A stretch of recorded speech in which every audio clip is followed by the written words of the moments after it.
அனைவருக்கும் இனிய காலை வணக்கம். ஒரு 2 நாட்களுக்கு முன்னாடி தென்னிந்திய பார்வர்ட் பிளாக் கட்சி தலைவர் திருமாரன்ஜி அவர்கள் நம்மளுடைய லட்சிய ஜனநாயக கட்சி தலைவர் அண்ணன் சார்லஸ் மார்ட்டின் அவர்களை பற்றி பேசுகிறாரு.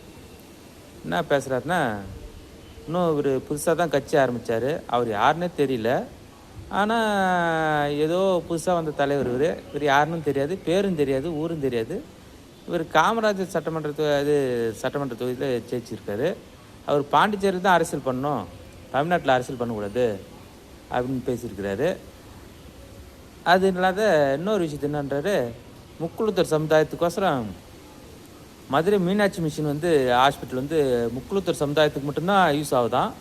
அதை தலைவர் அதை அபகரிக்க பார்க்குறாரு அப்படின்னு போலியான குற்றச்சாட்டு வைக்கிறாரு. அப்படி அவர் அபகரிக்க பார்க்கணுனாக்கா அவருக்கு இருக்கிற வசதிக்கு காசு கொடுத்தே வாங்கலாம். உங்களை மாதிரி ஜாதி அரசியல் பண்ணுற தலைவர் எங்கள் தலைவர் அல்ல. ஏன்னா அவருக்கு ஜாதி மதம் இனத்துக்கு அப்பாற்பட்ட தலைவர். தமிழ்நாட்டில் எதுவுமே பேசக்கூடாதுன்னா அது தவறுங்க. பாண்டிச்சேரியில் 1 வருஷத்துக்கு முன்னாடி தான் ஆரம்பித்தார். சட்டமன்ற தொகுதியில், காமராஜர் சட்டமன்ற தொகுதியில் கிட்டத்தட்ட 10,500 ஓட்டு வித்தியாசத்தில் ஜெயிக்கிறாரு. அதாவது அந்த மாநிலத்திலே அதிகப்படியான ஓட்டு வித்தியாசத்தில் ஜெயிக்கிற ஒரே தலைவர் நம்ம தலைவர் தான். அவர் 1 வருஷம்தான் ஆகுது கட்சி ஆரம்பித்து. இப்போ தமிழ்நாட்டில் எல்லா இடத்துலையும் கட்சி தொடங்கிடுச்சு. தமிழ்நாட்டில் எல்லா மாவட்டத்துலேயும் மாவட்ட செயலர் போட்டுட்டாங்க, ஊராட்சி செயலாளர் போடுறாங்க, ஒன்றிய செயலாளர் போடுறாங்க, நகர காய செயலாளர் போடுறாங்க, பேரூர் காய செயலாளர் போடுறாங்க. எல்லா பகுதியிலும் கட்சி கொடி பறக்குது. ஏன் உங்கள் குறிப்பிட்ட மதுரை மாவட்டத்திலே தலைவருடைய புகைப்படம் இல்லாத இடங்கள் இல்லை, அனைத்து இடத்துலையும் தலைவருடைய புகைப்படம் இருக்குது. ஆனால் தென்னிந்திய பார்வர்ட் பிளாக் கட்சியுடைய தலைவர் திருமாரன்ஜி அவர்கள் அவருடைய சமுதாயத்துக்கு பார்க்க போனால் அவர் அந்த ஏரியாவை தவிர, தென் மாவட்டத்தை தவிர வேறு அங்கேயும் அவர் அரசியல் பண்ண முடியாது. காரணம், அவர் ஜாதி அரசியல் பண்ணுறவர். முக்குளத்தூர் அவர் இது வரைக்கும் முக்குளத்தூர் சமுதாயத்துக்கு என்ன பண்ணியிருக்கிறாரு, ஒரு 10-15 வருஷத்துக்கு முன்னாடி அவர் எதுவுமே இப்போ எப்படி இருந்தாருன்னே தெரியாது. இன்றைக்கி அந்த சாதி சமுதாயத்தை வச்சு, அடையாளத்தை வச்சு இது பண்ணுறீங்க. நீங்கள் அந்த சமுதாயத்துக்கு இது வரைக்கும் என்ன பண்ணியிருக்கீங்க? உங்கள் சொத்தில் பாதி எழுதி கொடுப்பீங்களா, இல்லை எல்லாத்தையுமே மக்களுக்காக தியாகம் பண்ணுவீங்களா? எதுவுமே பண்ண போகிறதில்ல. ஜாதி வச்சு அரசியல் பண்ணுறீங்க. தென் மாவட்டத்தில் எதிர்த்துக்குன்னா முக்குளத்தூர் சமுதாயத்துக்கு ஒரு சில அமைப்புகள் மட்டும் இல்லை, ஏகப்பட்ட அமைப்புகள் இருக்குது. அதில் ஏகப்பட்ட அமைப்புகள்னால் பார்க்க போனால் 100க்கும் மேற்பட்ட அமைப்புகள், 100க்கும் மேற்பட்ட சங்கங்கள், எல்லா ஊருங்களும் எல்லா கிராமத்துலையும் தேவர் சிலைங்க வச்சுருக்குறாங்க. நான் தென் மாவட்டத்தில் போயிருக்கிறேன்.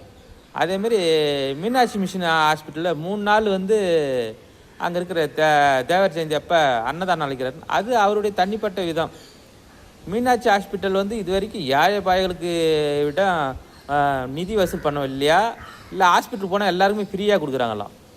அங்கே நடந்த தவறுகளை சுற்றி காட்டுறாங்க. அதுமாரி குடும்ப பிரச்சனை ஏதோ இவர் ஒரு சட்டமன்ற உறுப்பினர் பேசுகிறாருன்னா அது பொதுவெளியில் வந்ததால் சட்டமன்ற உறுப்பினர் பேசுகிறாரு, மற்றபடி இவர் பேச வேண்டிய அவசியம் இல்லை. அதனால் இவர் எதுவும் பேசக்கூடாது, தமிழ்நாட்டில் இது பண்ணக்கூடாது, அவர் பாண்டிச்சேரி தான் அடங்கி போடணும், அது சொல்கிறதுக்கு திருமாரன்ஜி என்ற தனி நபருக்கோ அந்த சாதி அமைப்பு சேர்ந்த தென்னிந்திய பார்வர்ட் பிளாக் கட்சி தலைவர் உங்களுக்கு எந்த அருகதையும் இல்லை. இவர் ஜாதிக்கும் மதத்துக்கும் அப்பாற்பட்டவர். தமிழ்நாட்டிலையும் வச்சிருக்கிறாரு. லட்சிய ஜனநாயக கட்சி பாண்டிச்சேரியில் மட்டும் இல்லை, தமிழ்நாட்டில் இப்போ வளர்ந்துட்டு வந்துருச்சு. அடுத்த கட்டமாக இந்தியா ஃபுல்லாக வளர்ச்சி அடையும். புரியுதுங்களா?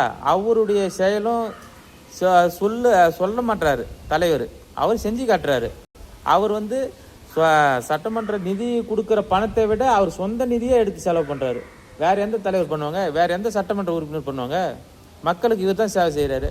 அவர் தொழில் செஞ்சு மக்களுக்கு எடுத்துகிட்டு பணத்தை போடுறாரு. நீங்கள் என்ன பண்ணுறீங்க? ஜாதியை வச்சு பணத்தை சம்பாரித்து அதை எடுத்து போய் நீங்கள் தொழில் செய்கிறீங்க. இது நீங்கள் தலைவரா, அவர் தலைவரா? அதனால் வார்த்தைகள் யாராக இருந்தாலும் பார்த்து விட வேண்டும். அதை விட்டுவிட்டு இங்கே வர முடியாது, அங்கே வர முடியாது, தம்பி அங்கே தான் அரசியல் பண்ணணும், இங்கே தான் அரசியல் பண்ணுறோன்னு சொல்கிறதுக்கு நீங்கள் இல்லை. இது சுதந்திர நாடு. ஏதோ உங்களது மட்டும்தான் இருக்குதுன்னு நினச்சின்னு இது பண்ணுறீங்க. நீங்கள் அங்கே இது பண்ணிங்கனாக்கா இப்போ வேறு எங்கேயுமே நீங்கள் அரசியல் பண்ண முடியாதா? எல்லா இடத்துலையும் எல்லாருக்கும் சம உரிமை உண்டு. இது சுதந்திர நாடு. அவர் எது வேணாலும் பேசுவார், வருவார். புரியுதுங்களா? தேவையில்லாமல் நீங்கள் மிரட்டுற தோணியில் நீங்கள் பண்ணுற வேலை இதோட நிறுத்திக்கங்க. உங்களுடைய இது வந்து முக்குழுத்தர் மொத்தமும் உங்களுக்கு பின்னாடி தான் இருக்கிறாங்கன்னு சொல்லாதீங்க. ஏகப்பட்ட அமைப்பு இருக்குது. ஃபார்வர்ட் பிளாக் கட்சியிலே ஏகப்பட்ட பிரிவுகள் இருக்குது. அதில் நீங்கள் ஒரு பிரிவு. இவர் அப்படி இல்லை. லட்சிய ஜனநாயக கட்சினா ஒரே தலைவர் தான், நிறுவன தலைவர். அது எங்கள் தலைவர் ஜோஸ் சார்லஸ் மார்ட்டின். அவர் சட்டமன்ற உறுப்பினராக இருக்கிறார். நாளைக்கு முதலமைச்சராக ஆகுவார். அதனால் வந்து வார்த்தைகளை அடக்கி வாசிக்கணும். நமக்கு வந்து ஒரு சீட்டே நம்மளால் ஜெயிக்க முடியல. நீங்களும் தான் இருக்கிறீங்க 10 வருஷமாக 5 வருஷமாக அரசியல் பண்ணுறேன், ஜாதியை வச்சு அரசியல் பண்ணுறீங்க. உங்களால் ஒரு கவுன்சிலர் ஆக முடியுதா? ஒரு சேர்மன் ஆக முடியுதா? ஒரு எம்எல்ஏ ஜெயிக்க முடியுதா? ஒரு எம்பி ஆக முடியுதா? ஒரு வருஷம் தான் ஆரம்பித்தார், இவ்வளோ இது பண்ணுறாரு. அவர் எம்எல்ஏ ஆகணும், மந்திரி ஆகணுன்றதை விட மக்களுக்கு சேவை செய்ய வந்துருக்காரு. எல்லா இடத்துலையும் தொழில் செய்து அதை எடுத்துகிட்டு வந்து மக்களுக்கு முதலீடு செய்கிறாரு. அவர் வந்து ட்ரஸ்ட் மூலமாக தான் ஒவ்வொரு பணத்துக்கும் ஜிஎஸ்டி வரி கட்டி தான் பணத்துக்கு ட்ரஸ்ட் மூலமாக தான் எல்லாருக்கும் சேவை செஞ்சுக்கிறாரு. வச்சு அது கருப்பு பணமோ மற்ற பணமோ இல்லை. அவர் மக்களுக்கு சேவை செய்கிறாரு. அவர் சொல்ல மாட்டார், எல்லாருக்கும் செஞ்சு காட்டுவார். அவர் தான் தலைவர். மீனாட்சி மிஷன் ஹாஸ்பிட்டல் உங்களுக்கு தேவை, அபகரிக்கணும்னு நினைக்கிறது நீங்கள் தான். அவர் வந்து அபகரிக்கணும்னு நினச்சாக்கா அவர் காசு கொடுத்தே வாங்கலாம். அந்த அளவுக்கு அவருக்கு வசதி இருக்குது. ஆனால் நீங்கள் ஜாதி சமுதாயத்தை வச்சு அதை நீங்கள் ஒரு அடியாள்தனமாக நீங்கள் பேசுகிறீங்க. அது வந்து வன்மையாக நாங்கள் கண்டிக்கிறோம். அவர் அபகரிக்க வேண்டிய அவசியம் இல்லை. நீங்கள் தான் அபகரிக்கிறதுக்கு இப்போ உள்ளார புரிஞ்சுக்கிறீங்க. உங்களுக்கு எவ்வளோ பணம் கொடுத்துருக்காருன்றது உங்களுக்கு தான் தெரியும். ஏன்னாக்கா சம்மந்தப்பட்ட பார்ட்டி வந்து பேட்டி கொடுத்து வேறு விஷயம் இல்லை. அவங்கள சார்ந்தவங்க, அந்த குடும்பத்தை சார்ந்தவங்க, அந்த நிறுவனத்தை சார்ந்தவங்க பேட்டி கொடுத்து வேறு விஷயம். சம்மந்தமே இல்லாத நீங்கள் வந்து பேட்டி கொடுக்கறதுக்கு என்ன காரணம்? என்ன இது மோட்டிவேஷனு? அதை பற்றி எதுவுமே உங்களுக்கு தெரியாமலே நீங்கள் பண்ணுறீங்க. அது காரணம் என்னென்னா நீங்கள் தான் அபகரிக்க பார்க்குறீங்க.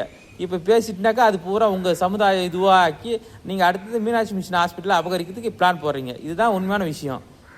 தயவுசெய்து யாரும் மிரட்டும் தோணியில் பேசாதீங்க. உங்களுக்கு உரிமை இருக்குது, பேசுங்க.